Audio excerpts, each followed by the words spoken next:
Chers compatriotes, j'irai droit au but. Vous savez que je ne souffre pas généralement de langue de bois. Je vais donc tâcher aujourd'hui d'aller droit au but et de crever l'abcès de ce que je vais appeler la malédiction politique gabonaise. J'ai annoncé ce discours qui n'est pas tellement un discours traditionnel pour vous parler d'un thème très important qui, à mon avis, est au fond même de ce qu'on va appeler l'idéologie du Bongo doit partir, que je fomente, on va dire, depuis la création du mouvement Bongo doit partir en 1998. J'ai dit dans mon annonce que les anciens pédégistes sont un danger pour le projet insurrectionnel au Gabon. Je dis bien projet insurrectionnel, parce qu'il y en a un au Gabon. C'est ce projet-là que nous énonçons depuis 1998 comme obligatoire, inévitable, mathématiquement inévitable.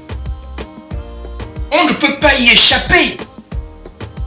Il n'y a pas de moyen autre pour le Gabon de changer que par les voies insurrectionnelles. Et si vous voulez que j'adoucisse le discours, je dirais des voies révolutionnaires. Il n'y a pas d'autre voie.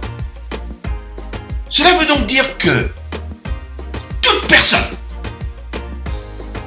personne, je dis bien, qui essaierait de détourner les Gabonais de cette voie obligatoire doit forcément être vu comme un ennemi du peuple. Je le dis bien, quand quelque chose est obligatoire, qu'il n'y a pas d'alternative, et que quelqu'un, quel qu'il soit, essaie de vous détourner de cette voie, vous devez conclure automatiquement que cette personne est un ennemi du peuple, quelle que soit sa coloration, quels que soient les mots doux qu'elle pourrait avoir à vous dire, quelles que soient ses contorsions verbales. Cette personne est un ennemi du peuple. Mais je dis ancien pédégiste, et quand je dis ancien pédégiste, je ne parle pas seulement de ce qu'on va appeler littéralement les anciens pédégistes. Je parle aussi de ce qu'on peut appeler les bongoïstes en tout genre. Et cela, il y en a partout au Gabon. Les bongoïstes, c'est qui au final? C'est tous ceux qui ont traficoté de près ou de loin avec le régime Bongo PDG. Tous ceux-là sont un danger, non seulement permanent, mais aussi imminent, immédiat pour le projet insurrectionnel au Gabon. Mais voyez-vous la question fondamentale qui doit nous préoccuper devant ce qu'on va appeler finalement la bamboula politique à laquelle nous assistons au moins depuis la conférence nationale de 1990. Ou si on veut être gentil, depuis la démission électoraliste de Zachary Miboto en 2005. S'il y a une question fondamentale à se poser, c'est la suivante. Pourquoi nous, Gabonais? Pourquoi sommes-nous si naïfs? Pourquoi nous laissons-nous toujours entuber et rouler dans la farine par tous ces bongoïstes et anciens pédégistes? Cette question, à mon avis, est au centre de mon discours d'aujourd'hui. Parce que j'ai envie de vous dire, mes chers compatriotes, que pour qu'il y ait un trompeur, il faut qu'il y ait un trompé. C'est une relation symbiotique. On ne peut pas séparer le trompeur du trompé. Parce que pour que quelqu'un vous trompe, vous devez avoir vous-même une mentalité et une psychologie susceptible. Donc une certaine prédisposition émotionnelle à gober ces mensonges. Voilà pourquoi vous verrez que les Nigérians, les Indiens et autres experts de la cybercriminalité arrivent toujours à convaincre des gens, bizarrement, de se dénuder devant leur caméra, montrer leur sexe, se masturber, s'engager dans des débats sexuels qui semblent innocents, mais qui constituent de vrais pièges. Et vous en avez d'autres qui se font délester de milliers de dollars d'une manière qui est parfois étonnante. La raison pour laquelle le criminel réussit toujours dans son mensonge, elle n'est pas compliquée. Il ne réussit que parce qu'il sait exploiter votre faiblesse. Si vous êtes un pervers sexuel, il réussira à vous convaincre de vous masturber devant votre écran d'ordinateur. Si vous aimez l'argent, il saura comment vous convaincre de lui donner votre petit argent en échange de milliards qui ne viendront jamais. La politique gabonaise est à l'image de cette cybercriminalité. Vous avez en fait des politiciens criminels organisés en mafia pour préserver le régime en place. Mais pour ça, ils vous servent toujours des discours trompeurs, mais qui sont des pièges politiques dans lesquels le peuple gabonais semble toujours prédisposé à tomber. Je crois qu'aujourd'hui, nous ne devons plus en fait nous montrer étonnés que des hommes et des femmes comme Eyegundong dansent la bamboula politique. En 31 ans de pratique politique depuis la conférence nationale, vous devriez déjà être quand même, on va dire, blindé, aguerri contre ces mensonges. Vous devriez déjà être vacciné contre la langue de bois, la duplicité de ces hommes politiques que vous voyez retourner leur veste sempiternellement. Mais à un moment, il faut apprendre ces leçons. Mes chers compatriotes, je vous invite à cette introspection. Parce que même dans vos quartiers, je suis sûr que vous évitez certaines personnes par simple réputation.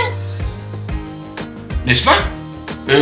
On vous dit que dans votre quartier, quelqu'un a le sida.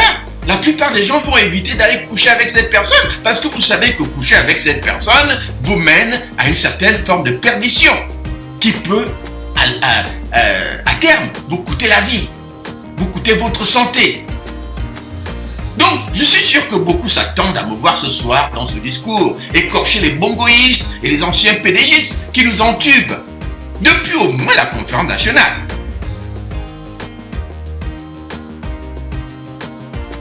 C'est de bonne guerre. Et sans doute je le ferai quelque peu. Mais dans un sens plutôt illustratif qu'accusatoire. Car on accuse quand on s'est laissé tromper. Mais nous, au mouvement Bongo doit partir, nous ne nous sommes jamais laissés tromper par les bongoïstes et anciens pédégistes. Nous avons toujours su leur jeu. Mais au moment où nous le disions, les Gabonais ne voulaient pas nous croire. Ils nous accusaient de tout, de vouloir diviser l'opposition, de ne pas vouloir travailler avec les autres. Tout un tas d'accusations qui ne nous ont laissé que nos yeux pour regarder, parce que nous avons tout dit. Et nous nous sommes fatigués de dire et de parler.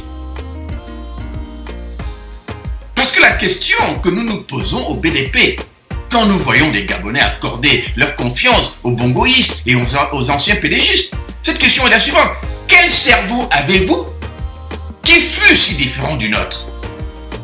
Au point que vous n'ayez jamais eu la capacité, au cours de ces 31 dernières années, de savoir que quand on a été pédégiste ou bongoïste, on est marqué du sceau du diable.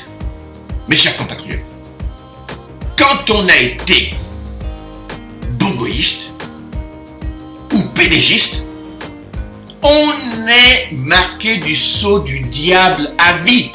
On est marqué du sceau de la malfaisance, du sceau du voyoutisme, du sceau de la criminalité, du sceau du mensonge, du sceau du viol, du vol, de la duplicité et j'en passe. On est marqué de ce péché originel qui fait de vous un homme ou une femme finalement inutile, non seulement pour le projet insurrectionnel, mais aussi pour le projet du Gabon nouveau, du Gabon de la rupture, qui doit naître de ce projet insurrectionnel.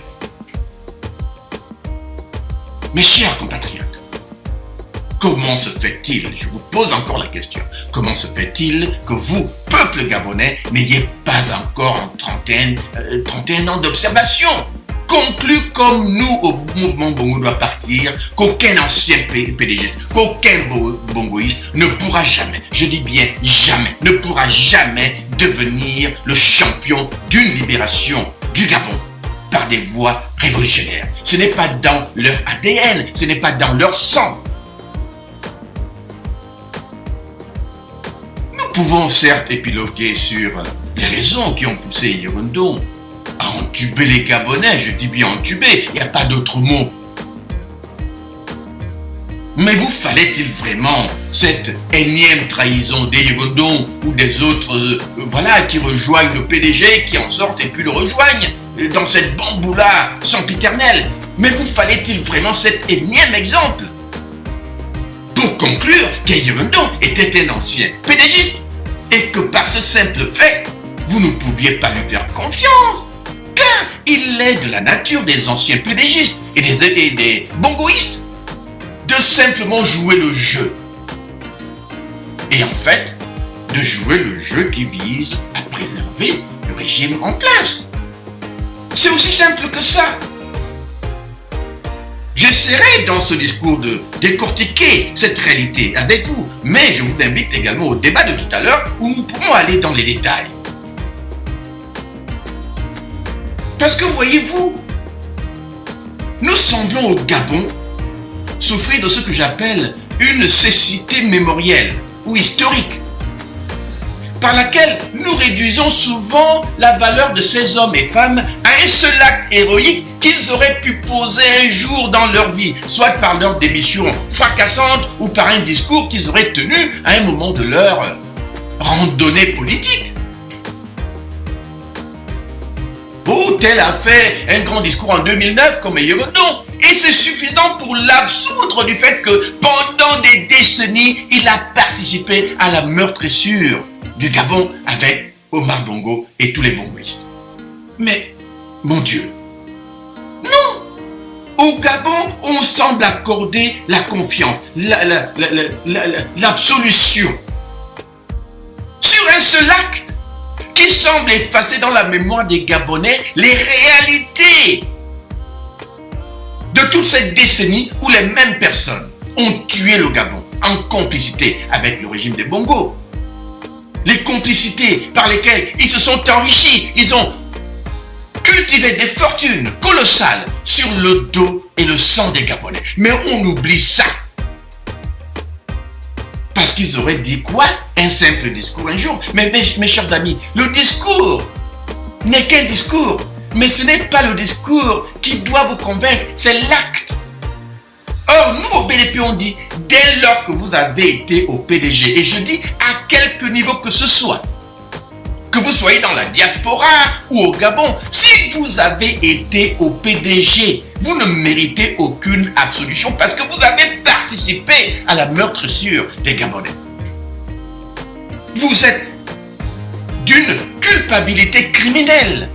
Parce que tout ce qui est arrivé au Gabon au cours de ces 54 années est aussi de votre responsabilité, même au plus bas niveau. C'est-à-dire que si vous avez été dans un quartier, milité pour le PDG, pour ses candidats, vous avez contribué. Vous ne pouvez donc pas être comme ça, absous de ce sceau de la malédiction. Non. Donc, oui, on peut épiloguer sur Yevondon. Par exemple, quand il dit que, en quoi ma rencontre avec Ali Bongo serait-elle à l'origine de l'immobilisme de l'opposition? Mais je suis désolé. Ça, c'est ce qu'on appelle le discours de la duplicité. Parce qu'il pose un argument que j'appelle un argument bête. Et c'est justement ce type d'argument obscurantiste qui tue l'opposition au Gabon, qui crée l'immobilisme dont il parle. Seulement, il n'en est pas conscient, parce que dans la tête d'un bongoïste, dans la tête d'un PDGiste, on ne voit pas ces contradictions. Pour eux, leurs actes sont innocents, alors qu'en réalité, ce sont des actes criminels. Parce que pour moi, Yéreundon fait partie de ceux qui, en compagnie de Jean Ping, ont entubé les Gabonais en leur promettant une victoire cash et la prise de pouvoir. Je dis bien la prise de pouvoir. On se souvient même de déclarations ridicules qui faisaient le ridicule de la part des Yéreundon, qui annonçaient à un moment le retour triomphal de Jean Ping au Gabon en tant que président de la République. Je dis bien. Je vais bien, oui, Zanfeu, à nos femmes, machin, conneries. Non, sincèrement. Tout ça, c'est du cinéma. C'est de la poudre aux yeux. Alors, il s'étonne que les Gabonais ne comprennent pas par la suite que, un jour, après avoir promis monts et merveilles, après avoir promis des victoires cash, après avoir garanti aux Gabonais, dans ce contrat, qu'ils ont eux-mêmes établi par leurs promesses grandiloquentes. Ils s'étonnent par la suite que les Gabonais s'étonnent de le voir aller voir Ali Bongo et commencer même à appeler Ali Bongo président de la République, alors même que dans le même temps, on continue à présenter Jean Ping comme président élu qui mériterait d'être là. Enfin, vous voyez, ce type de contradiction, est-ce que M. Yéreundon espère vraiment que les Gabonais ne vont pas les détecter? Moi, ça me choque. C'est prendre les Gabonais pour des enfants. Je m'étonne même de la nature puérile de M. Yéreundon, puisque il vient vous dire dans sa dernière sortie que ouais, on l'a critiqué sur la toile, et parce qu'on l'a critiqué sur la toile, il abandonne le... Enfin, est-ce que... Enfin, c'est tellement enfantin. Bon, oui, d'accord, vous êtes un homme politique, forcément, il y aura la toile. Vous n'êtes pas le seul pays au monde où la toile est un désastre, et le Congo, ça et tout ça. Mais quel homme politique vient justifier son acte préjudiciable pour la nation tout entière avec l'idée qu'on m'a critiqué? Mais on vous critique. Si vous n'aviez pas été voir Ali Bongo, personne n'en aurait parlé. Mais les gens comprennent les contradictions. Et j'ai envie de vous dire, si vous sentez le besoin de justifier votre acte, c'est que quelque part, vous savez que les Gabonais ont compris le mensonge. Votre mensonge a été mis à nu, c'est tout. Mais un homme doit à un moment assumer ses actes, plutôt que de venir donner aux Gabonais des contorsions verbales, des explications qui n'ont aucun sens. Assumez et dites simplement aux Gabonais, écoutez, moi, je rejoins mon PDG que je n'ai d'abord jamais quitté. Et au moins, on acceptera ça comme un fait. Mais essayez de cacher, contorsionner. Pour moi, ça ne honore pas la personne. Parce qu'on s'enfonce encore une fois dans le mensonge, dans l'enfarinage des Gabonais. Et c'est justement cela qui cause l'immobilisme, car par ces comportements, vous vous organisez en mafia d'anciens pédégistes pour décourager, démobiliser consciemment un peuple que vous avez consciemment aussi désabusé. Non seulement lors de votre passage au gouvernement et au PDG, mais aussi en leur faisant croire à des élections perdues d'avance. Il n'y a pas plus criminel que ça, parce que vous avez compromis la vie de générations de Gabonais par des mensonges, des fantasmes, des approches mythomanes de la politique. Et vous vous étonnez que les Gabonais s'offusquent. Alors là, non. Alors là, non. Il faut bien qu'un jour ou l'autre, l'on vous demande des comptes. Et c'est cela que vous voyez dans la réaction des Gabonais.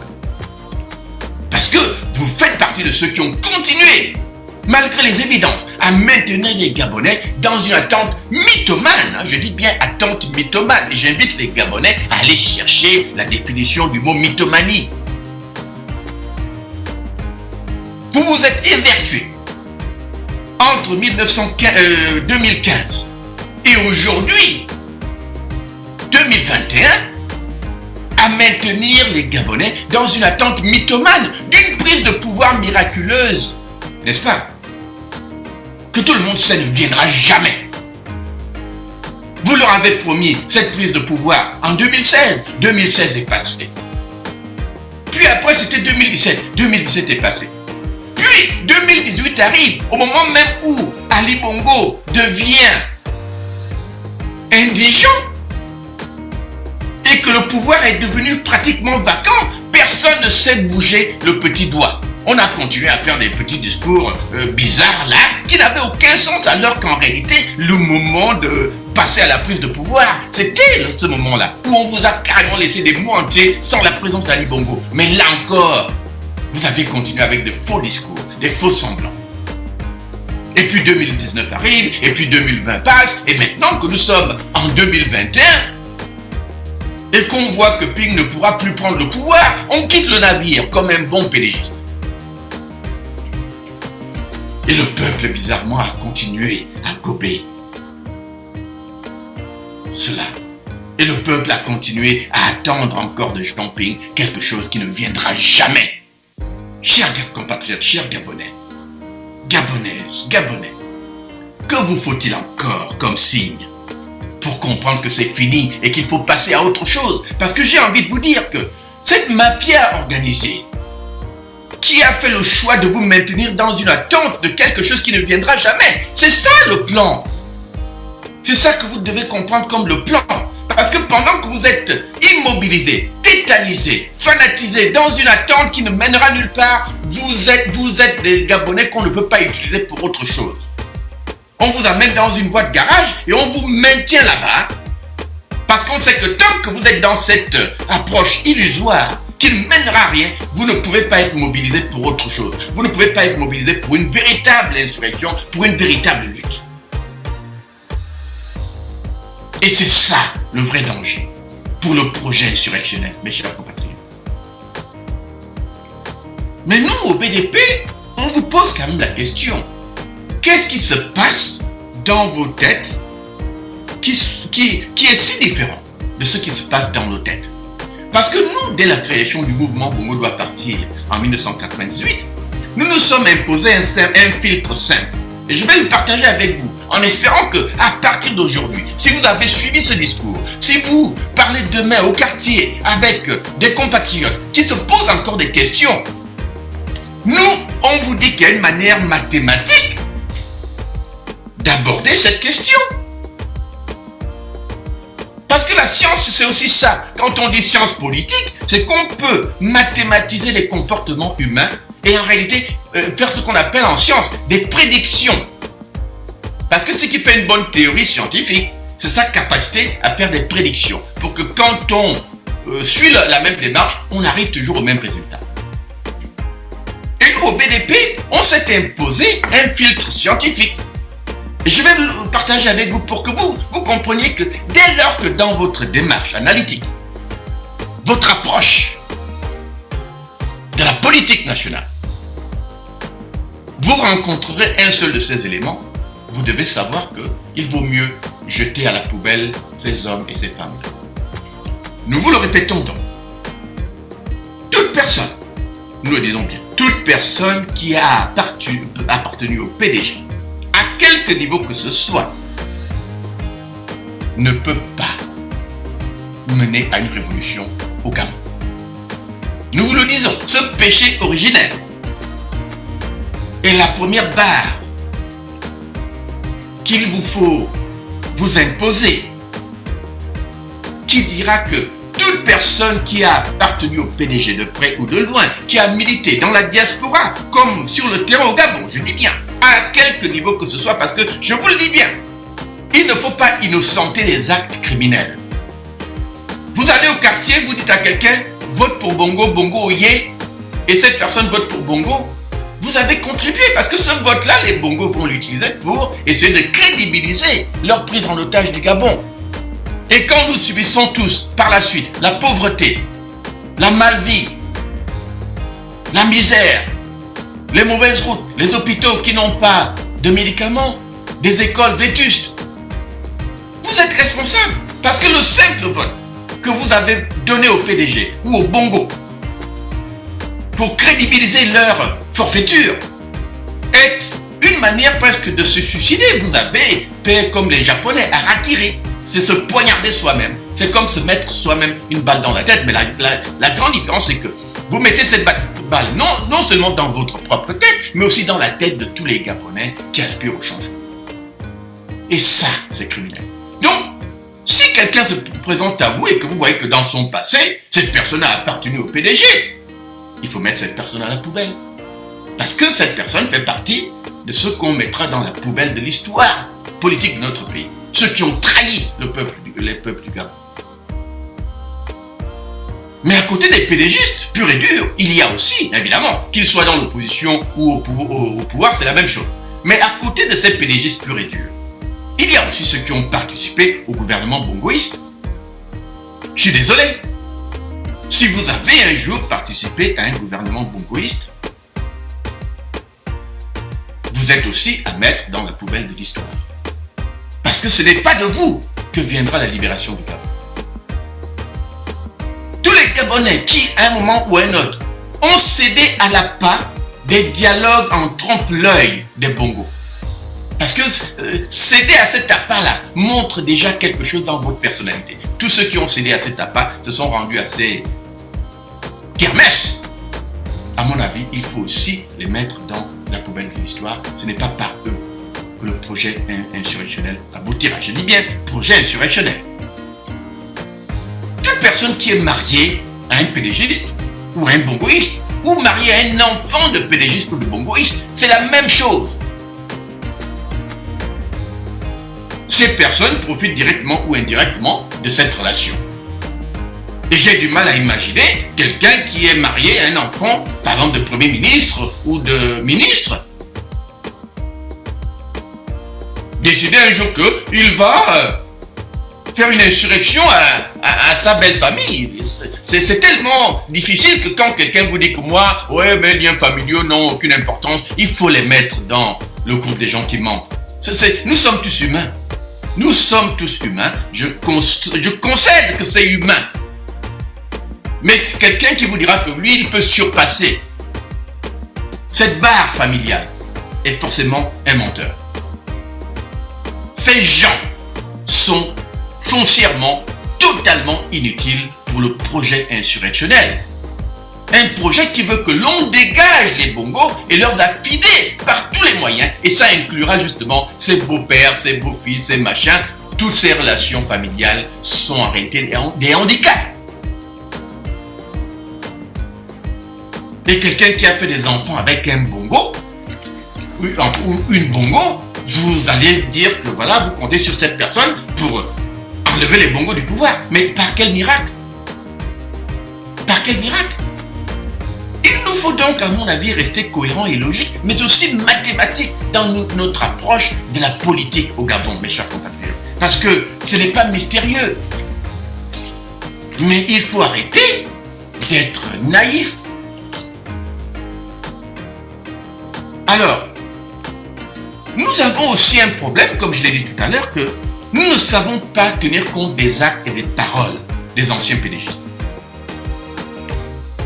Moi, j'ai, dans ma pratique politique, un point de repère bête et simple, qui est que, un peu comme aux États-Unis ici, quand vous cherchez un emploi, votre employeur a le droit d'aller fouiller dans votre vie.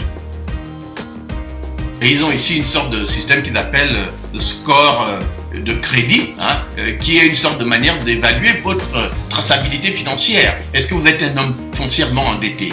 Si vous êtes endetté, ils ont des craintes pour votre contribution dans leur entreprise. Donc on juge pratiquement de votre moralité, de vos habitudes, rien que par cette image financière que vous donnez. Ça s'appelle la traçabilité. C'est-à-dire que quand vous allez en affaire avec quelqu'un, vous devez faire un minimum d'enquête sur la personne. C'est ce qu'on appelle une enquête de moralité. Donc, moi je dis que vous avez à tenir aussi compte de ça. Ne gobez pas naturellement ce que les gens vous disent sans cette petite enquête-là.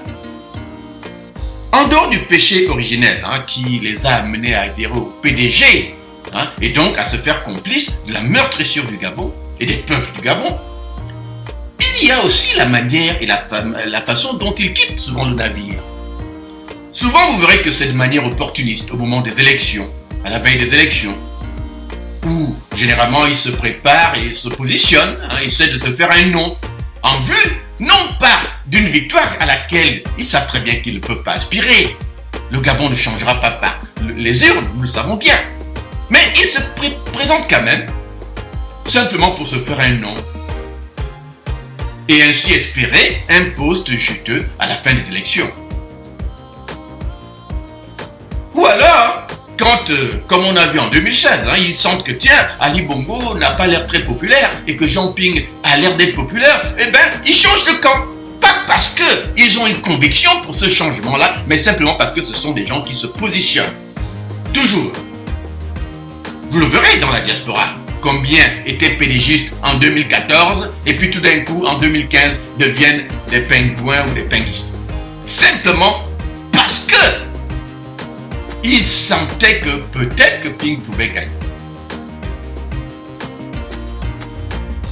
Mais c'est ça, ce qu'on appelle des positionnements. C'est pas de la conviction, ça.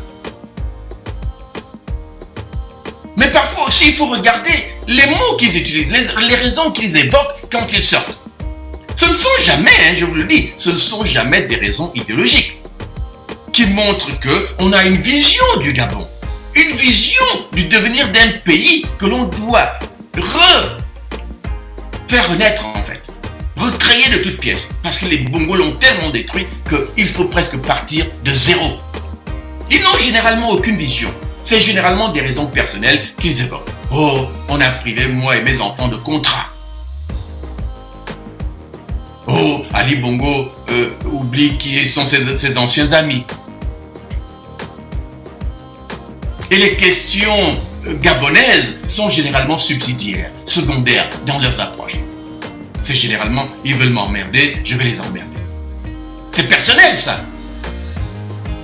On vous emmerde, vous les emmerdez, vous êtes dans une démarche personnelle qui n'a rien à voir avec le sauvetage de la nation gabonaise. Mais j'ai aussi envie de vous dire, parmi ces anciens pédégistes ou bongoïstes, qui vous a vraiment livré les secrets du système? Il me semble qu'ils sont tous en train de mourir. Bouche cousue. Mbobam est sorti, il est mort, il n'a rien dit, il n'a rien apporté de concret qui aurait pu clarifier d'abord les crimes qu'il a commis en compagnie des Bongos pour vraiment montrer qu'il regrettait, parce que j'avais cru le voir se mettre à genoux lors d'un meeting, demander pardon, mais même chez les prêtres, on ne vous accorde pas l'absolution si vous ne listez pas les crimes que vous avez commis. Le prêtre vous demandera toujours, oui, je veux bien vous pardonner, mais dites-moi vos péchés, mon enfant. Voilà des hommes et des femmes qui sortent, qui ont été les pires complices du régime, mais qui n'ont jamais partagé avec vous un seul secret. Posez-vous la question, où sont les secrets des crimes qu'ils ont commis ensemble, qu'ils ont partagé avec vous pour vous montrer qu'ils ont changé, qu'ils sont devenus sincères? Il n'y en a pas. Qui? Posez-vous la question, Miboto est sorti en 2005, où sont les secrets? Et Yurundong, Ping, Mbobam, Mzuba, rien. Ils vont tous mourir la bouche fermée. Donc vous voyez, vous avez là des critères importants. Et je vous invite toujours, encore une fois, à adopter une attitude historique. C'est important parce que vous voyez, vous avez tendance à faire des criminels d'hier les héros de demain sur la base d'un seul acte. Un bel exemple, c'est notre ami Zibi Bertrand. Aujourd'hui, c'est un martyr, un homme que tout le monde au Gabon admire et tout. Mais vous oubliez que Zibi, à sa sortie, pendant que vous admirez l'acte d'humiliation d'Ali Bongo, qui évidemment fait partie du spectacle politique, vous avez ignoré ce que Zibi lui-même vous a dit. Il vous a décrit sa propre criminalité, comment il a aidé Ali Bongo à préserver le pouvoir en 2009. Mais au moment de sa sortie, qu'est-ce qu'il reproche vraiment à Ali Bongo? Il dit: moi qui t'ai plus ou moins aidé en compagnie des autres, tu nous as oubliés. On a du mal à te voir. Tu accordes plus de confiance à Kombessi, à tous ces étrangers et pas à nous. Vous voyez, ça n'a rien à voir avec l'intérêt des Gabonais. Parce qu'on peut renverser ce discours en disant: ok, d'accord. Donc si Ali Bongo ne les avait pas ignorés, S'il n'avait pas donné autant d'importance à Combessi, il ne serait donc jamais sorti du PDG. Vous voyez, cette mathématique, on peut la renverser et on retrouve automatiquement la réponse. Pour Jean Ping, c'est la même chose. Donc, si Bongo ne vous avez pas mis les bâtons dans les roues pour les contrats et ainsi de suite, donc vous ne seriez jamais sorti. Un Bobam, c'est pareil. Si on l'avait gardé à son poste de ministre de l'Intérieur parce qu'on l'avait humilié en le nommant aux affaires sociales alors que l'homme se sentait très puissant en tant que ministre de l'Intérieur. En réalité, si on l'avait préservé à ce poste-là, un Bobam n'aurait jamais démissionné. Et Yirundong qui a fait son grand discours, je veux bien. Mais moi, je me souviens aussi que le même Yirundong a démissionné pas pour des raisons idéologiques, mais parce qu'on l'avait humilié. C'est l'homme qu'on a utilisé à Barcelone pour dire qu'Ali Omar Bongo était encore vivant alors qu'il était mort.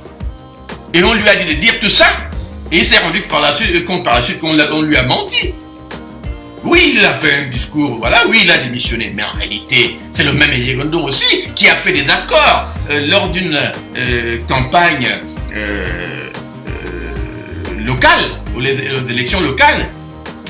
Il a cherché un accord avec le PDG pour qu'il devienne maire de Libreville. Mais enfin, vous combattez un ennemi juré, ça c'est le PDG. Et vous voulez faire un accord de gestion de la mairie de Libreville avec l'ennemi du peuple? Mais enfin, vous voyez, ça c'est ce qu'on appelle la duplicité, mes chers compatriotes. Il faut savoir lire entre les lignes. Mais moi, j'ai toujours eu l'habitude de dire que l'étiquette, ça ne se change pas. Si vous avez été voleur, vous pouvez devenir un homme honnête par la suite. L'étiquette de voleur vous collera toujours à la peau. Un crocodile ne devient pas un tronc d'arbre, et un tronc d'arbre ne devient pas un crocodile. Vous avez été au PDG, cette étiquette montre déjà votre moralité, parce que j'ai encore envie de vous dire, mes chers compatriotes, que nous tous, nous sommes Gabonais. Moi, Daniel Mengara, je suis Gabonais. J'ai été invité par au moins 6 fois à rencontrer les Bongos. J'ai refusé.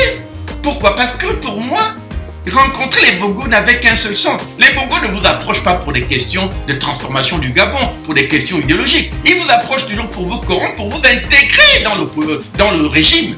Parce que c'est comme ça qu'ils tuent l'opposition en général. L'argent du Gabon est utilisé pour corrompre, et une fois qu'on est corrompu, eh ben, l'opposition doit se reconstruire à zéro. Mais moi, Daniel Mengara, je savais ça d'avance. Donc, sachant d'avance que les Bongos ne vous approchent pas pour des questions de nationalisme, des questions de patriotisme, des questions de transformation de la nation, pour une meilleure gestion de la cité, sachant cela, je refuse parce que je sais que rien de bon ne peut venir de cette rencontre. Si on me corrompt, mon combat est terminé.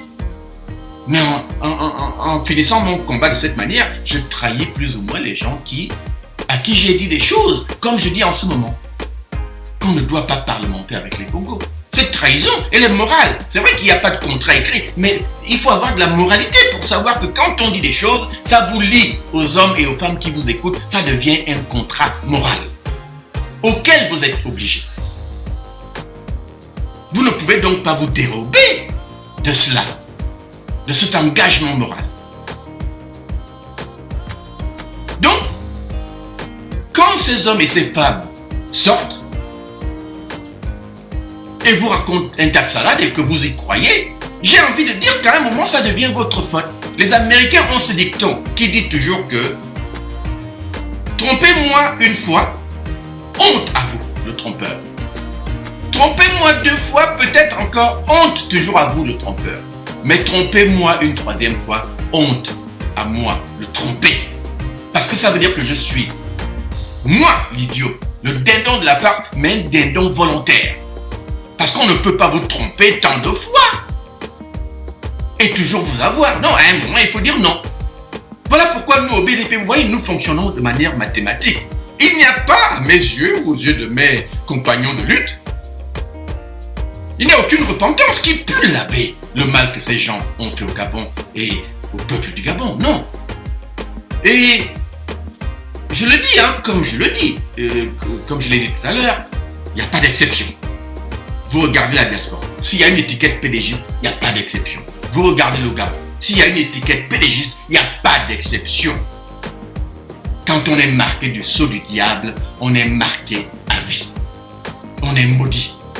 Et la malédiction, c'est qu'en fait, on ne peut pas ressentir le Gabon comme les Gabonais qui souffrent parce que le jour où on a fait le contrat avec les Bongos, on savait que le PDG était mauvais, on savait que les Bongos étaient mauvais. Moi, je ne me souviens pas un seul moment, d'une seule étape de l'histoire politique de notre pays où un Bongo pouvait être qualifié comme mauvais. Omar Bongo, comme bon. Omar Bongo arrive au pouvoir en 1967 par une combine avec la France, Jacques Foccart. Mais qu'est-ce qu'il fait tout de suite? Il n'a pas imaginé un autre Gabon que le Gabon du parti unique et de la dictature. Donc, dès ce moment, Bongo se mettait dans le camp des maudits.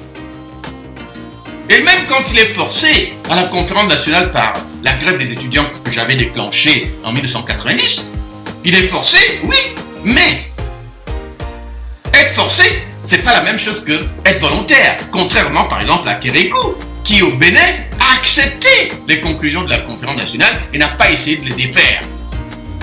Il a été battu aux élections, il est parti. Il est même revenu par la suite dans une élection propre et il a gagné, il a encore fait ses 2 mandats et il est reparti. C'est une certaine moralité. Mais au Gabon, quel est le Bongo qui a ressenti le Gabon de cette manière? Quel est le Bongo qui a respecté la volonté du peuple? Or, tous ceux qui ont participé à maintenir ces Bongos au pouvoir, à faire que pendant qu'ils sont au pouvoir, on vole, on détrousse la nation, eh bien, ils sont tous responsables. Donc je ne vois aucune exception, je le dis bien. Le PDG a toujours été mauvais, les Bongos ont toujours été mauvais, il n'y a pas un moment où ils étaient bons pour notre pays. Et ça veut donc dire que si vous êtes entré en connaissance de cause, en connaissance de cette criminalité, de cette mafia, c'est que vous avez accepté d'être un mafioso de la même manière que ceux que vous rejoignez. Voilà pourquoi on dit que qui se ressemble, s'assemble. Quand on est criminel de nature, on n'a aucun problème à collaborer avec une entreprise criminelle. Et au Gabon, l'entreprise criminelle, c'est le PDG, le système Bongo PDG. Et donc, vous comprenez pourquoi nous, au BDP, nous avons tendance à être durs. Ça veut donc dire que nous, au BDP, nous vous invitons désormais à faire attention aux bongoïstes et anciens PDGistes, car il est généralement facile de les détecter, de les reconnaître. Et je vous ai déjà donné un tas de délimitations que vous pourriez suivre comme nous pour faire le choix entre donner votre confiance ou la refuser. C'est simple. Dès lors que vous trouvez un seul de ces critères, vous dites celui-là appartient à la poubelle de l'histoire. Mais vous verrez aussi qu'il y a d'autres critères par lesquels on peut les reconnaître. Les pédégistes et anciens pédégistes ou les bongoïstes sont généralement ce que nous on a appelé, et nous avons créé le mot pour plus ou moins imposer le mot au Gabon, ce sont généralement ce qu'on va appeler des électoralistes, qui viendront systématiquement vous vendre à chaque élection que cette élection est la bonne. Vous les reconnaîtrez toujours à ça. Ils sont toujours pro-élection, quelles que soient les circonstances et sans condition. Ils vous diront toujours que cette élection est la bonne. Cette fois, l'opposition va gagner. Cette fois, l'opposition va prendre le pouvoir. Mais vous savez tous que leur but est souvent d'amener les Gabons à un cul-de-sac électoral. C'est-à-dire, en réalité, à une élection perdue d'avance où ils vont faire leur truc d'épouvantail avec des discours faux qui vous donnent l'impression que, voilà, ils sont prêts à lutter, alors qu'en réalité, dès qu'ils sont dans l'élection, vous votez tout de suite. Le manège se répète, ils vous emmènent en Boranzo. Parce qu'ils savent que là-bas, ils vont perdre. Mais ils ne vous proposeront jamais un vrai plan de prise de pouvoir. La preuve, pour une fois dans l'histoire du Gabon, en 2016, on a bien vu qu'un opposant a gagné l'élection. Mais le problème, c'est que pour nous, au BDP, gagner les élections n'a jamais été un débat. Nous savons que les Bongos ne peuvent gagner aucune élection au Gabon qui fut transparente. Nous disons bien, aucune élection au Gabon qui fut transparente. Ça veut donc dire que quand un Bongo dit il a gagné, il a forcément fraudé. Parce que si l'élection était transparente, on sait qu'il serait battu même par un chien. Parce que les Gabonais en ont tellement marre qu'ils voteront un chien à la place des bongos. Donc cette partie-là n'a jamais fait l'objet d'un débat, mais seulement les électoralistes du PDG et anciens PDgistes et bongoïstes vous présenteront toujours ça comme la solution, alors que nous savons que c'est presque comme essayer de taper dans une porte ouverte pour l'ouvrir. Non, ça n'a aucun sens. Le problème n'a jamais été une question de gagner des élections. La question a toujours été, si vous gagnez les élections, comment vous prenez le pouvoir? Et 2016 nous l'a démontré, que même quand vous gagnez, vous perdez parce que si vous n'avez pas préparé le mécanisme de prise de pouvoir, toute participation devient simplement un accompagnement des bongos et donc une manière en fait de voter pour les bongos, de leur donner la légitimité et la crédibilité dont ils ont besoin. C'est cela la réalité au Gabon. Donc, pour nous au BDP, nous pensons que l'électoralisme est un fléau au Gabon. Et toute personne qui vous présentera désormais encore une fois les élections comme la panacée, oh machin, vous devez la chasser de chez vous avec un coup de pied dans les fesses parce que pour moi, c'est presque vous prendre pour un idiot.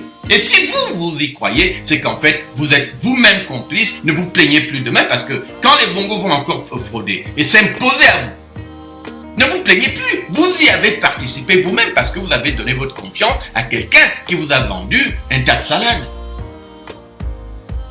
Un patriote ne se laisse pas tromper comme ça parce que le patriote doit avoir une procédure mathématique. Si quelqu'un vient à vous pour vous dire l'élection, vous dites mais l'élection, on sait très bien qu'ils vont frauder, vous n'allez pas pouvoir prendre le pouvoir. Il faut donc qu'ils vous montrent la méthode par laquelle ils vont prendre le pouvoir.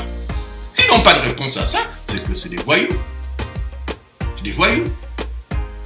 Moi-même, j'ai fait le test.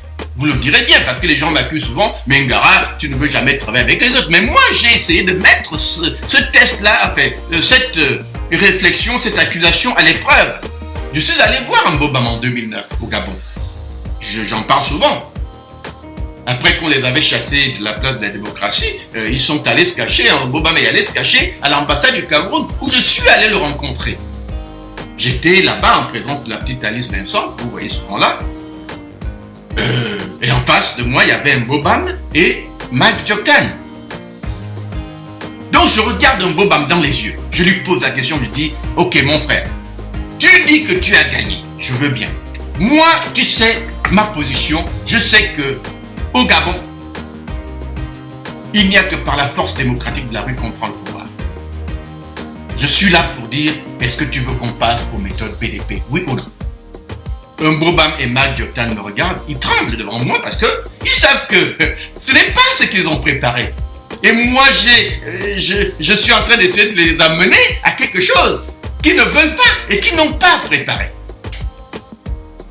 Et c'est comme ça que Mbobam devant moi dit, oh non, moi je préfère m'en remettre à la Cour constitutionnelle. Et voilà, vous connaissez la suite.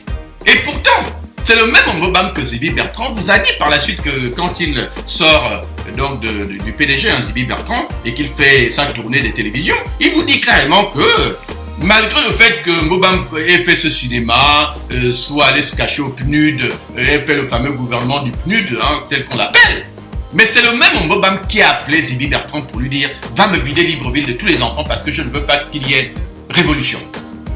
Il lui a donné une fausse raison, là, je ne veux pas de sang gabonais, blablabla. Mais vous voyez, c'est Mbobam lui-même qui a tué le potentiel insurrectionnel de sa propre action, mais en public, il vous disait, oui, je suis prêt à tout, je ne laisserai jamais voler le vote des Gabonais. Mais après, c'est lui-même qui dit à Ali Bongo, parce qu'il dit à Zibi Bertrand d'aller voir Ali Bongo, lui demander l'argent dont il aurait besoin pour vider Libreville de tous les chèques. On a vu en 2016 la même chose. Jean Ping vous promet le plan B, vous dit d'aller voter parce qu'il a un plan B, on vous fait croire à tout un tas de tralala. Mais au moment où ils sont devant la réalité d'une victoire qu'il faut défendre et qu'il faut aller chercher dans la rue, d'une prise de pouvoir, je veux bien dire, qu'il faut aller chercher dans la rue, il n'y a plus personne. Qu'est-ce qu'ils font? Eux aussi, ils vont vers la Cour constitutionnelle. Vous voyez, le manège est tellement bien huilé qu'en fait, cette mafia de pédégistes et d'anciens pédégistes, je vous le dis bien, elle est organisée, non pas pour permettre l'accomplissement du projet insurrectionnel, mais plutôt pour en réalité le faire échouer. C'est ça qu'on appelle une mafia. Parce qu'en réalité, la raison pour laquelle le PDG a su imposer, on va dire, un monopole du parti, du PDG au pouvoir, mais aussi un monopole du PDG dans l'opposition. On a donc un PDG au pouvoir et un PDG dans l'opposition. Ça leur a donné en fait le contrôle total de tout l'édifice politique national. Il leur a suffi de donner de l'argent à quelques jokers, jokers dans la diaspora ou machin, tout ça, on leur donne de l'argent pour faire tout le bruit nécessaire et pour imposer un ancien PDG à qui on donnerait tous les moyens parce qu'ils savent que les Gabonais, dès qu'on dit tel a de l'argent, ils vont tous aller là-bas parce que chez nous, bizarrement, on a été conditionné à croire que c'est parce qu'on a l'argent qu'on peut changer le régime. Mais vous avez oublié qu'en fait, avant l'argent, il y a l'idéologie. Un leader sans idéologie n'ira nulle part. Moi, je ne vois aucun de ces leaders qui ait fait montre d'un minimum d'approche idéologique du combat politique. J'ai même envie de dire que le mouvement Bongo doit partir est le seul qui se construit au Gabon sur la base d'une approche idéologique. Parce qu'il y a derrière une vision, mais aussi une conviction. Mais conviction basée sur la mathématique, sur des choses qui viennent par la logique. Parce qu'en réalité, au-delà de cette mathématicité, il n'y a rien. Le reste là, c'est du verbiage, du pipeau. Alors, donc, cette approche électoraliste est souvent augmentée par ce qu'on va appeler une approche dialogiste. C'est-à-dire que ces mêmes gens qui sortent du PDG n'hésiteront jamais, quelque temps après leur sortie, à tout d'un coup, non seulement accepter les dialogues du régime, mais aussi à encourager les Gabonais à dialoguer avec les mots. Ils vous diront, oh, la politique de la chaise vide ne paie pas, oh, les Gabonais doivent se parler, nous ne sommes pas des ennemis. Vous voyez, ils viennent toujours dans l'opposition pour essayer d'adoucir l'approche insurrectionnelle, pour essayer de la détourner vers ces dialogues-là. Or, vous savez que les dialogues, c'est des pièges politiques. Une fois que vous êtes dans un dialogue, vous jouez sur le terrain du régime. Et le régime finit toujours par convaincre les ténors de l'opposition à rejoindre le gouvernement. Et une fois que ce processus s'accomplit, l'opposition est détruite. Vous devez toujours recommencer à zéro. Et non seulement vous recommencez à zéro, mais ceux qui sont un peu sincères avec l'opposition ont même du mal par la suite à rassembler les Gabonais parce que les Gabonais vont toujours leur dire, oh, vous venez encore nous sonner avec vos conneries. Qu'est-ce qu'on n'a pas vu avec les Jean-Ping? Qu'est-ce qu'on n'a pas vu avec Yerondo? Qu'est-ce qu'on n'a pas vu avec Fefe Onanga? Ils vous aligneront la litanie de leur déception. Et vous aurez du mal à les mobiliser parce qu'en réalité, le résultat que ces anciens PDGistes et PDGistes cherchent, c'est justement ça. Ils veulent un peuple découragé, un peuple démobilisé, un peuple qu'on ne peut plus mobiliser pour les vrais enjeux. Et c'est bien huilé, ça c'est le système Bongo PDG. Et voilà pourquoi ils vous ont souvent servi des théories bizarres qui sont électoralistes, mais aussi presque, j'ai envie de dire, incohérentes. Ils vous parleront souvent de la candidature unique. Mais la candidature unique, vous avez vu, à un moment ça devient un panier à crabes, où en fait on emprisonne tout le monde derrière un ancien PDGiste. Et vous devenez incapable de faire autre chose à côté. Parce qu'en réalité, c'est une prise en otage politique. Les discours de candidature unique, oui, c'est peut-être intéressant. Mais peut-être que le contexte actuel du Gabon ne se prête pas à un jeu politique normal. Pourquoi? Parce que nous ne sommes pas dans un pays normal. Nous n'avons pas un système électoral normal. Le Gabon est tout sauf normal. Nous combattons une dictature, on ne la combat pas avec des outils démocratiques quand même. Le plan B politique, ce n'est pas l'élection, ce n'est pas le vote. Le plan B politique, c'est la rue. Donc, ils vous amèneront souvent des théories bizarres, la candidature unique, comme si le régime n'avait pas de réponse à ça. Vous dites au régime candidature unique, ils vont trouver une réponse à ça. Vous dites élection à 2 tours, ils trouveront réponse à ça. Vous dites on n'aime pas les fonds, un peu comme ils ont fait la dernière fois, les Français n'aiment pas les fonds, donc il ne faut pas un candidat fonds. Mais vous avez maintenant pris un Miéné. Maintenant vous allez dire quoi? Les Français n'aiment pas non plus les Miénés. Et après ce sera qui? Les Nzebi, les Pounou? Enfin, vous voyez, c'est des théories tellement incohérentes que ça n'a pas de sens. Mais malheureusement, une bonne partie de notre population a tendance à gober ces incohérences. Alors qu'en fait, tout ça est fait pour vous organiser une prise en otage qui vous amène dans un cul-de-sac d'où vous aurez du mal à sortir parce qu'une fois que vous êtes fanatisé derrière ces hommes et ces femmes qui vous mentent, c'est souvent difficile de vous tirer de là. Voilà pourquoi vous aviez vu un moment, moi je me suis tué, parce que je me suis dit quand il y a tant de bruit, les gens ne comprennent pas. Il faut leur laisser le temps de voir les choses s'accomplir. J'ai été voir Ping en 2016. Quand j'ai dit à Ping, vous n'aurez pas le pouvoir. Je le lui ai dit en face, il était là. Oh non, il me dit, mais non, on pourra l'avoir parce que voilà. Il me donne des raisons qui n'avaient aucun sens. Je lui dis, monsieur Ping, je suis comme vous un intellectuel, mais j'ai passé plus de temps sur ce dossier que vous. Moi, j'ai fait de l'opposition depuis 1998 en tant que simple Gabonais. Je n'avais même pas encore l'âge d'une élection présidentielle ou quoi que ce soit. Je l'ai fait par conviction, mais j'ai essayé d'organiser des Gabonais sous l'étiquette Bongo doit partir. Dès 1998, quand moi j'ai conclu que le Gabon ne changerait plus par les autres. Et je dis à M. Ping, vous pouvez tout me dire, mais je vous garantis que si vous allez à cette élection sans organiser au préalable les Gabonais autour de l'idée que l'élection en fait ne sert à rien et qu'en fait la meilleure manière de gagner, c'est pas de participer, mais de court-circuiter l'élection pour qu'elle ne se tienne pas sous les conditions fixées par le régime.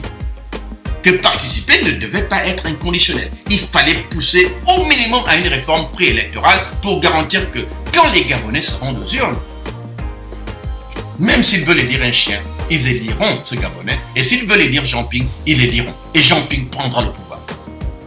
Mais j'ai vu Jean Ping comme Mbobam trembler devant moi. Et je voyais ses yeux fuyants. Et j'ai vu encore une fois un homme qui n'était pas sincère, qui était passé maître dans l'art d'entuber, de tromper, de vendre des tapis au Gabon. Marchand de tapis ambulants. Et ça ne marche pas avec moi. J'avais fait un rapport là-dessus que vous pouvez trouver sur Internet sur ma rencontre avec Jean Ping, où j'ai conclu que Jean Ping ne sera pas la personne qui changera le Gabon, puisque c'est un bongoïste, d'une part, c'est aussi un ancien PDGiste qui croit fermement à des valeurs qui n'ont rien à voir avec les valeurs du Bongo. Il confond le Gabon avec une démocratie, alors que nous sommes dans un contexte de dictature où seule la confrontation doit pouvoir compter. Vous ne gagnez pas contre une dictature sans confrontation. Alors, donc, voilà pourquoi je dis que quand vous voyez ces gens venir à vous, vous présenter des arguments, les carnets d'adresses, la communauté internationale. Vous voyez, c'est des arguments tellement incohérents que vous, en tant qu'hommes et femmes logiques, vous devez vous dire, mais enfin, quel est le peuple qui va s'asseoir dans ces salons de velours attendant que la communauté internationale vienne lui donner le pouvoir? Mais non, la communauté internationale est généralement, on va dire, un outil d'appui. C'est-à-dire qu'ils doivent d'abord voir comment vous avez changé la réalité du terrain. Vous-même, vous devez faire ce qu'on appelle un changement tactique qui renverse les données du terrain, vous met en position de force. Et quand vous êtes en position de force, vous pouvez maintenant attendre généralement de la communauté internationale un soutien. Mais eux, ils viennent toujours au dernier moment pour donner un coup de grâce. Mais il faut que vous-même vous ayez le pied au cou de la bête. Or, au Gabon, on n'a jamais organisé une seule lutte. On n'a jamais organisé une seule confrontation. Mais on dit il y a crise, il y a machin, on en appelle à la communauté internationale comme si c'est elle qui allait venir faire votre travail. Mais enfin, si vous dites que vous avez gagné une élection, et vous le savez puisque en général, on sait tous que Jean Ping a gagné en 2016, mais vous ne laissez pas Ali Bongo occuper ce mandat pendant 5 ans, sans broncher avec de faux discours qui ne font que faire gagner du temps à Ali Bongo. Tous les 3 mois, on sort du néant pour faire un faux discours et on redisparaît. On vient pour menacer la communauté internationale, mais on disparaît. Il n'y a jamais une démarche confrontationnelle par laquelle on dit « ce pouvoir m'appartient, je l'ai gagné, les Gabonais m'ont voté, et s'il faut mourir pour ce vote, on mourra tous pour ce vote. » Et on organise la prise de pouvoir par le seul moyen qui existe aujourd'hui, la force démocratique de la rue. Je n'ai jamais vu une telle stratégie organisée au Gabon. Mais à la place, ils vous parleront d'unité, des fourre-tout. Vous voyez, Un peu comme on l'a vu, hein, des fourre-tout comme le Front, je ne sais pas, hein, le Congrès de Paris, où on met des patates, des tomates ensemble et on dit voilà la solution. Je veux bien, mais moi j'appelle ça du cinéma politique parce que si vous mélangez des révolutionnaires et des pédégistes et des bongoïstes dans un mouvement que vous dites révolutionnaire pour prendre le pouvoir, moi je dis non, c'est la recette de l'échec. C'est le fourre-tout parce que les pédégistes, les bongoïstes infiltrés parmi vous seront le blocage de tout le processus. Dès que vous faites une démarche fourre-tout dès le départ qui privilégie le nombre au lieu de la qualité, au lieu de créer ce moteur insurrectionnel, vous avez en fait la recette de l'immobilier. Donc moi quand j'ai vu le Congrès de Paris qui a adoubé Jean Ping, je ne suis pas allé parce que dès que j'ai vu que c'est un mélange de patates, de tomates et de bananes, j'ai dit mais ça c'est encore un autre cinéma, ça ne marchera pas. Je sais qu'ils ont menti, j'ai vu un type là-bas faire un discours qui disait ouais, Ngara voulait venir mais il ne peut pas parce qu'il est occupé par ses fonctions. C'était un mensonge. Je n'ai jamais dit que j'allais venir. On m'a dit de venir, j'ai dit non. Parce que pour moi, le fourre-tout n'est pas idéologique. C'est une question de kermesse pour dire que ouais, on est tous unis. Mais unis avec qui? Unis avec qui? Anciens pédégistes et bongoïstes ensemble avec des révolutionnaires, vous voulez quel résultat? Vous avez créé vous-même les conditions d'une infiltration du projet insurrectionnel et ceux-là, ils vont vous soudoyer, séduire avec les milliards que les bongos leur ont donnés pour justement montrer qu'ils sont capables, non pas par l'idéologie, mais par l'argent. Mais dès qu'on met l'argent en avant, vous savez que sans idéologie, l'argent ne sert à rien. Les combats qui se gagnent doivent être des combats qui ont à la fois l'idéologie et les moyens de cette idéologie. Mais si vous n'avez que les moyens sans idéologie, ça n'ira nulle part. Donc le choix de Ping n'était pas basé sur un choix idéologique. C'était un choix mécanique basé sur cette manière bizarre que les Gabonais ont de concevoir de la politique. C'est une question de nombre, c'est une question de fourre-tout avec tout le monde pour montrer qu'on est capable de rassembler, on est ensemble. Mais vous mettez un Zouba dans un groupe, vous espérez quoi?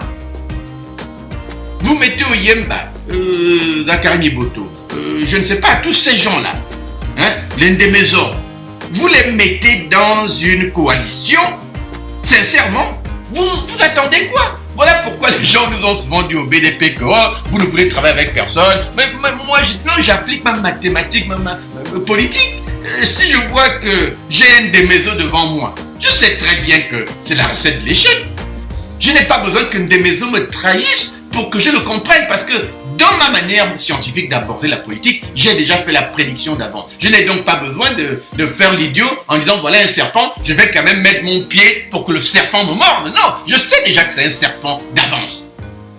L'instinct humain dit quand on voit un serpent, on fuit ou on le tue, mais on ne va pas se risquer à la morsure parce qu'on peut en mourir. Moi, je vois les anciens pédégistes comme le danger mortel du projet insurrectionnel. Donc, pour vous dire les vérités, mes chers compatriotes, ce manège qui nous éloigne des enjeux, il est connu. Je m'étonne donc toujours de vous voir étonné. Moi, j'ai envie de dire, ne vous étonnez pas, parce que c'était prévisible. La réalité maintenant, aujourd'hui, c'est que, maintenant que vous savez que cette réalité existe, que ces anciens pédégistes ne peuvent pas être ceux qui vont vous conduire à la libération, que tous ceux qui ont participé à des gouvernements bongoïstes, à des dialogues bongoïstes, ne sont pas ceux qui vont vous mener à la victoire.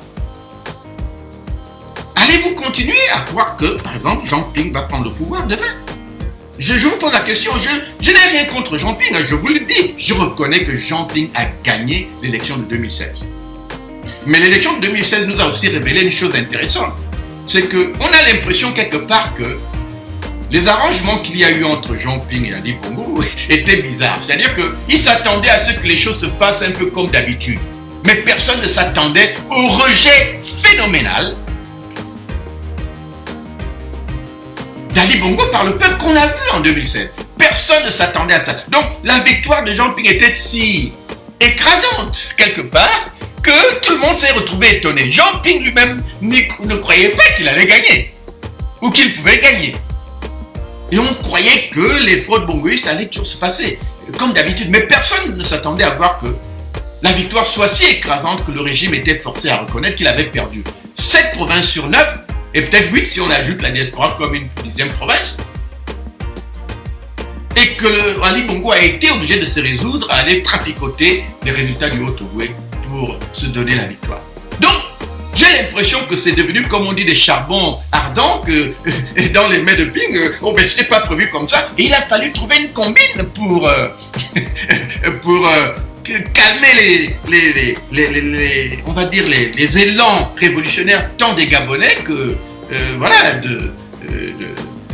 du pays.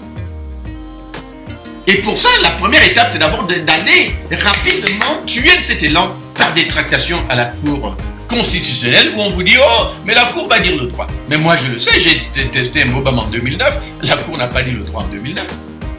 Et elle ne dira jamais le droit. C'est la Cour des Bongos. Comment pouvez-vous attendre que la Cour des Bongos aille dire le droit en défaisant ce qui est supposé garantir la survie du régime? Ça n'a aucun sens. Et après, c'est quoi? On perd du temps, on gagne du temps. Même quand Ali Bongo est totalement capote avec son ABC, on ne pose aucun acte. C'est parce que la stratégie, c'est de gagner du temps. On fait un discours tous les 3 mois pour essayer de requinquer les espoirs. Mais en fait, c'est pas requinquer les espoirs, c'est recanaliser les énergies vers un espoir d'un changement qui ne viendra jamais. Parce qu'en réalité, on ne l'organisera jamais, ce changement. Ça, c'est la réalité du Gabon, mes chers compatriotes. Il faut le comprendre. Donc, pour moi, les enjeux sont clairs. Ces enjeux, je vais le répéter, se résument toujours à ce que nous, au BDP, on a tracé comme chemin, comme canevas pour la lutte insurrectionnelle. Notre idéologie se résume en quelques idées maîtresses qui vous disent ceci. 1. Rien de bon ne pourra arriver au Gabon tant qu'un Bongo sera au pouvoir. Je ne crois pas qu'on puisse démentir cette idée. On l'a affirmé en 1998.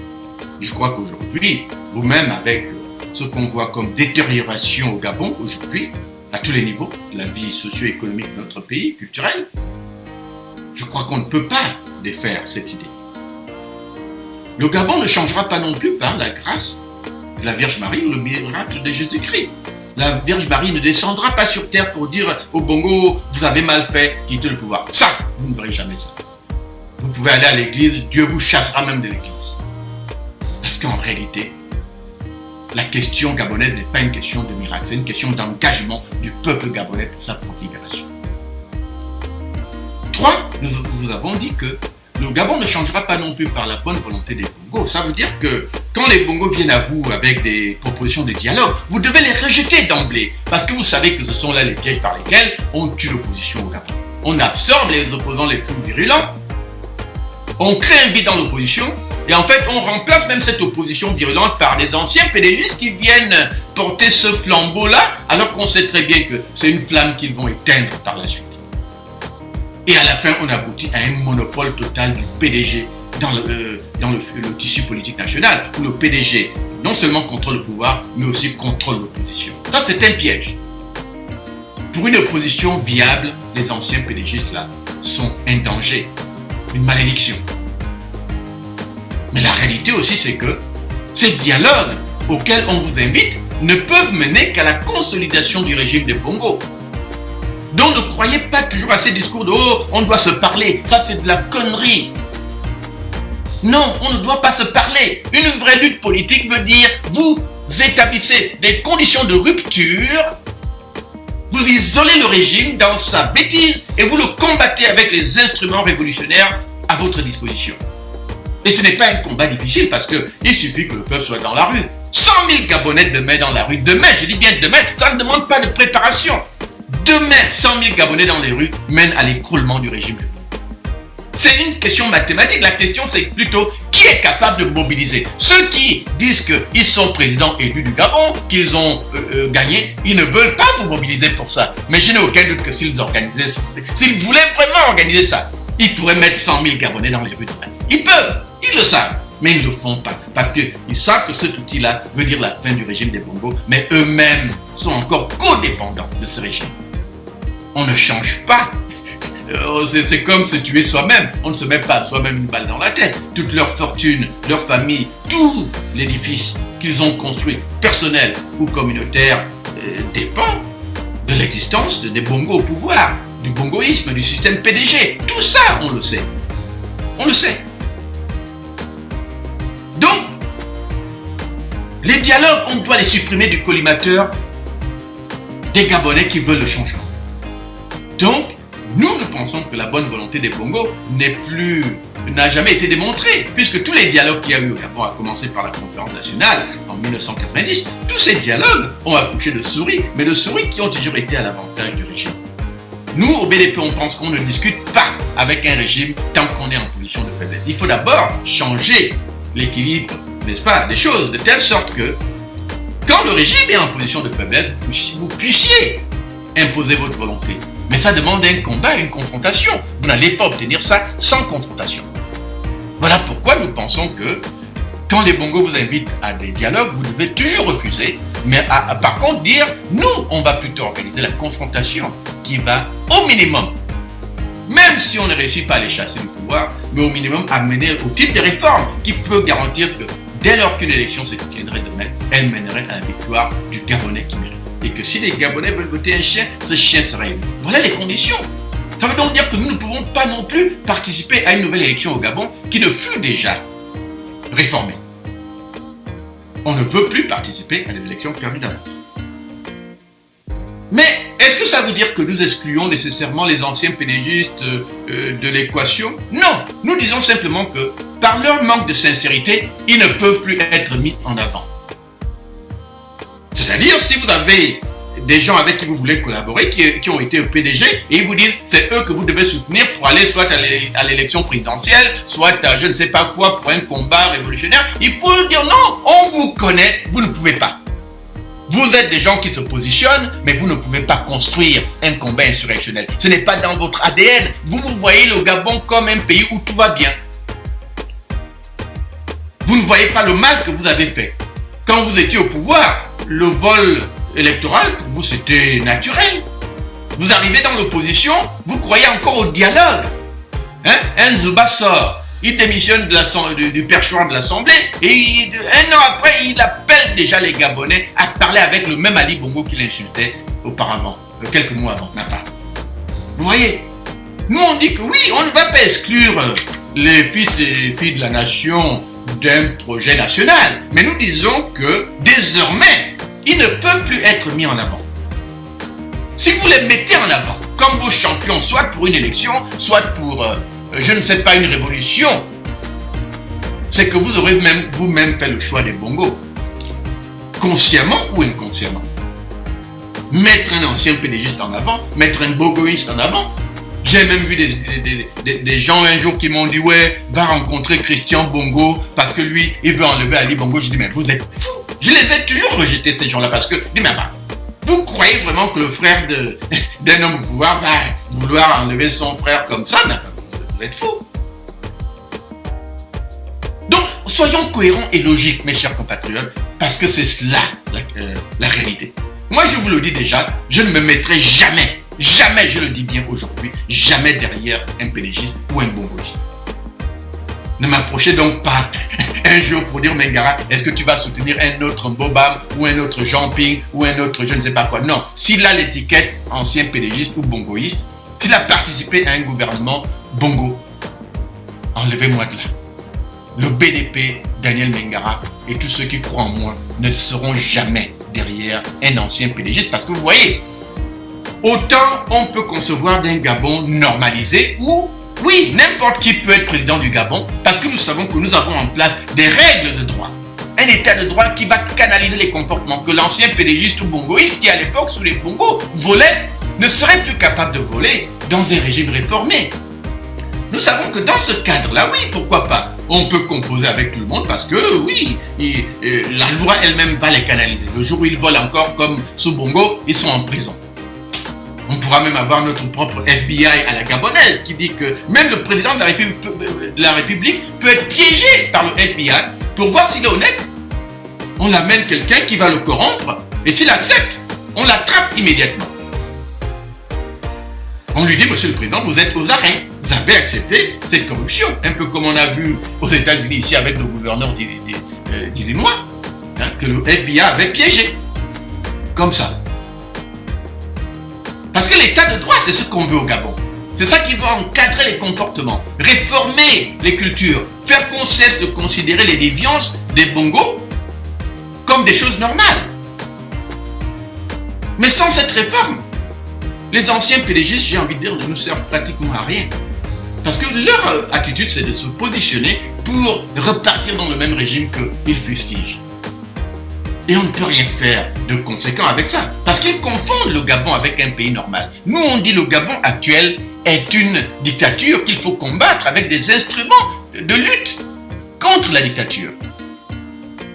Aujourd'hui, il ne s'agit pas d'avoir des hommes politiques, parce que c'est les hommes politiques qui vont aux élections dans des systèmes normaux qui garantissent les victoires. Nous ne sommes pas aujourd'hui dans un contexte normal. Il faut organiser la lutte, la confrontation. Et ça n'arrivera que quand on comprendra que plutôt que d'avoir des chefs politiques, il nous faut des chefs de guerre, c'est-à-dire des hommes et des femmes capables de mener ce combat et d'être devant. Parce que eux, ils n'ont aucune attache familiale, ils n'ont aucune attache historique avec ce régime. Il faut des hommes et des femmes propres. Évidemment, au Gabon, on commence à les chercher sur les bouts des doigts parce que j'ai l'impression qu'au Gabon aujourd'hui, dans l'ancienne génération, nous n'avons plus que Luc Bongonossi. Mais les Gabonais le négligent parce qu'ils disent qu'il n'a pas d'argent. Dans la diaspora, je prétends, sans fausse modestie, dire que je reste la voix du radicalisme dans la nouvelle génération. Mais c'est peu pour un pays, quand même, comme le Gabon. Je ne parlerai pas des syndicalistes parce que j'ai l'impression que c'est eux qui ont pris un peu la flamme politique et font le travail que les hommes politiques auraient dû faire. Donc je ne les cite pas parce que leur rôle n'est pas d'organiser les Gabonais politiquement. Je parle vraiment des hommes politiques. Mais il y a des hommes et des femmes de valeur, Marcel Dibama, Jean-Rémy Yama, qui font encore un travail remarquable. Mais le problème, c'est que ce ne sont pas leur sacerdoce, c'est pas la politique. Mais ils prennent petit à petit la place des hommes politiques parce que les hommes politiques ont fait faillite, et ont perdu de cette crédibilité. Mais ce ne sont pas les syndicalistes qui peuvent mobiliser les Gabonais pour l'insurrection. C'est véritablement les hommes politiques qui doivent articuler la sauce insurrectionnelle qui va intégrer l'action des syndicalistes. Mais parmi les hommes politiques, il n'y en a pas beaucoup. Dans l'ancienne génération, je ne vois que Luc Bongonossi. Dans la génération qui est la mienne, je ne vois pas d'autres. J'affirme simplement que je suis sur ma lancée depuis 1998 et je n'ai pas changé d'un iota. Voilà pourquoi je vous invite à une réflexion commune, mes chers compatriotes, parce que je pense qu'aujourd'hui, mon espoir est que vous avez finalement compris les enjeux. Mon espoir, c'est que vous avez finalement compris que, oui, on ne va pas chasser nos compatriotes anciens pédégistes du pouvoir, mais je dis, nous ne pouvons plus les mettre en avant. Si on doit rassembler, ce sera toujours derrière quelqu'un qui n'a jamais trempé dans le régime, qui n'a aucune acquaintance avec le régime, qui n'est pas marié de près ou de loin à un pédégiste ou à un enfant de pédégiste, pour simplement nettoyer ce moteur et l'huiler avec la substance idéologique dont le combat a besoin pour être un combat gagnable. Donc si les anciens pédégistes veulent contribuer à ce combat, c'est derrière, ils doivent se mettre derrière et soutenir cet enfant du pays ou cette fille du pays qui n'a aucune marque du diable, qui n'a pas sur son front le sceau de la malédiction bongoïste ou pédégiste. Ça, c'est la nouvelle ligne du combat. Si nous voulons mener ce combat, nous devons nettoyer le leadership insurrectionnel. Je ne dis pas politique, parce que la politique, ça se fait par les politiciens. Mais les politiciens ne nous servent à rien pour le combat. Il ne faut pas confondre. Aujourd'hui, nous sommes en contexte de guerre, nous avons besoin de chefs de guerre.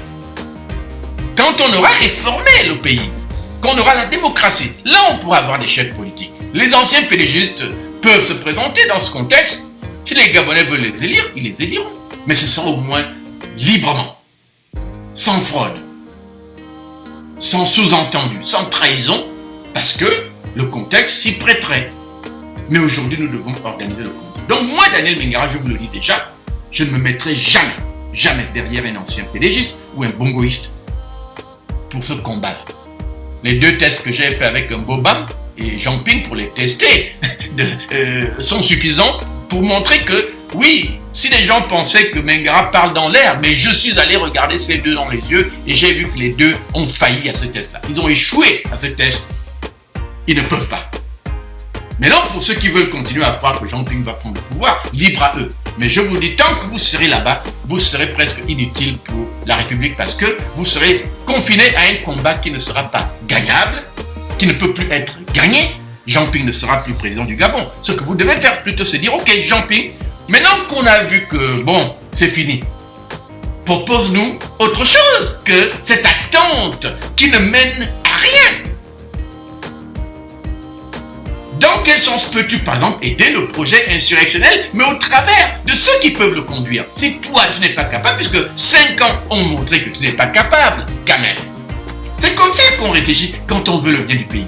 Quand on voit que soi-même on a échoué, on voit qui peut. Et si on a les moyens, on aide cela. On se met derrière, pas devant. Voilà la réalité de cette équation. Mais quand on bloque des Gabonais sur un projet mythomane qui ne va aller nulle part, c'est qu'on les bloque consciemment et qu'on veut en réalité que ces Gabonais ne soient plus mobilisables par qui que ce soit. Et c'est comme ça que, directement et indirectement, on bloque le projet insurrectionnel. Donc, pour ce qui me concerne, chers compatriotes, je proposerai dans les semaines qui viennent un projet de reconstruction d'une opposition qui fut véritablement une opposition de combat, une opposition de rupture. Et je demanderai à ceux qui voient les choses comme moi de me rejoindre. Vive le Gabon, vive la République, vive le combat de libération nationale. Je vous remercie.